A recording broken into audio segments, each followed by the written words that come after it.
तो दोस्तों भारत और इंग्लैंड के बीच 5 मैचों की टेस्ट सीरीज जारी है। इंग्लैंड में खेले गए तीसरे टेस्ट मुकाबले में हार के बाद भारतीय टीम सीरीज में 1-2 से पीछे चल रही है। और अब आपको बता दें 23 जुलाई से मैनचेस्टर में चौथा मुकाबला शुरू होने जा रहा है। सीरीज फिलहाल रोमांचक मोड़ पर है और लॉर्ड्स में मैदान में हुए हाई वोल्टेज ड्रामे के बाद ये और भी ज्यादा दिलचस्प हो गई है।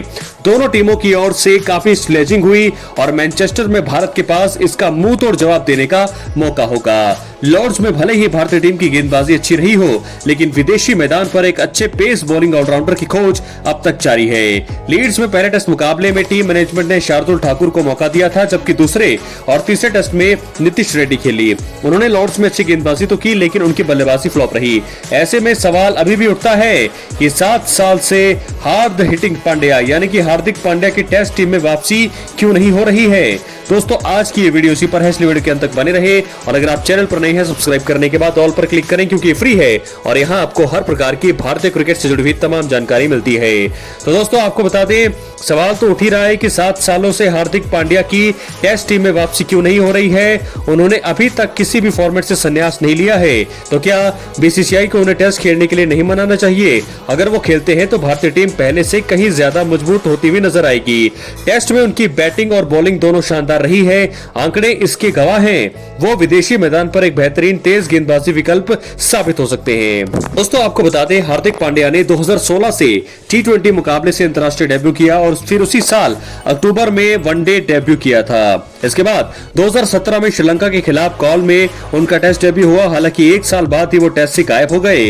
हार्दिक ने पिछला टेस्ट मुकाबला अगस्त 2018 में इंग्लैंड के खिलाफ रोज बाउल में खेला था। इसके बाद 7 साल से वो वनडे और T20 तो खेल रहे हैं, लेकिन टेस्ट से गायब हैं। साल 2018 में ही सितंबर में एशिया कप के दौरान पाकिस्तान के खिलाफ मुकाबले में उन्हें गंभीर चोट लगी थी और वो स्ट्रेचर से बाहर आए थे। इससे उबरने में उन्हें काफी समय लग गया था, लेकिन वापसी के बाद से वो सबसे लंबे फॉर्मेट में यानी कि टेस्ट क्रिकेट में नहीं खेल पाए हैं। दोस्तों हार्दिक को समय समय पर लगती चोट टेस्ट में नहीं खेलने की सबसे मुख्य वजह हो सकती है, लेकिन जब देश को उनकी जरूरत हो और टीम में एक सीनियर सदस्य के नाते उन्हें खेलने के लिए मनाना चाहिए, तो मुझे लगता है कि ये सारी चीजें जरूरी होती है। क्योंकि नीतीश कुमार रेड्डी ने टेस्ट डेब्यू के बाद से अब तक 60 टेस्ट की 12 पारियों में 72 ओवर गेंदबाजी की, यानी कि हर 6 ओवर गेंदबाजी करी है टेस्ट मैच में। हार्दिक भी इतनी गेंदबाजी कर सकते हैं और उनकी स्पीड और स्विंग विदेशी जमीन पर और भी ज्यादा घातक हो सकती है उनके मुकाबले। हार्दिक ने अब तक 11 टेस्ट मुकाबलों में भारत का प्रतिनिधित्व किया है और उसमें 31.29 की औसत से 532 रन बनाए हैं, जिसमें 4 अर्धशतक और 1 शतक शामिल है। श्रीलंका के खिलाफ गॉल में 108 रन उनकी टेस्ट में सबसे बड़ी पारी रही है। टेस्ट डेब्यू पर ही अपनी पहली पारी में हार्दिक ने अर्धशतक जमाया।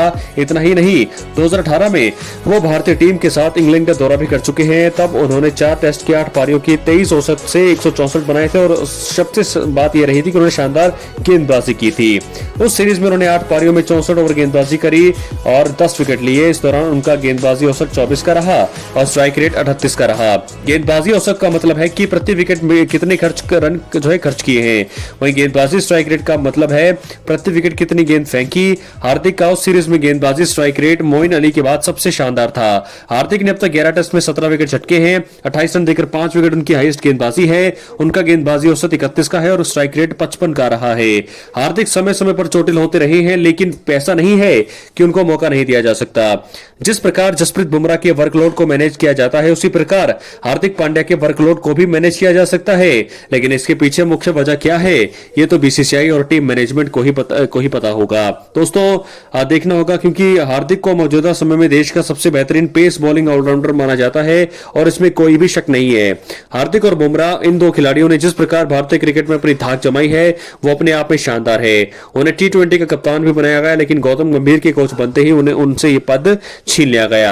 हार्दिक पांड्या का प्रथम श्रेणी में रिकॉर्ड शानदार है। उन्होंने 29 प्रथम श्रेणी मैच में 30 की औसत से 1351 बनाए हैं। तो मुझे लगता है कि हार्दिक पांड्या को जरूर यहाँ पर कॉल करनी चाहिए क्या हार्दिक के लिए टेस्ट में, क्योंकि दोस्तों अभी हार्दिक पांड्या के लिए टेस्ट में वापसी करने का ये सबसे सही समय भी है, क्योंकि रोहित और विराट कोहली जो है संन्यास ले चुके हैं। तो ऐसे मुझे लगता है कि हार्दिक पांड्या का आना तो बनता है। हार्दिक के 7 साल से टेस्ट टीम में क्यों नहीं हो रही है वापसी। बैटिंग बॉलिंग आंकड़े तो शानदार है, लेकिन क्यों नहीं हुई, मैंने आपको बताई है बातें सारी। क्या लगता है आपको, अपनी राय कमेंट बॉक्स में जरूर दें। चैनल पर सब्सक्राइब करें। बहुत धन्यवाद।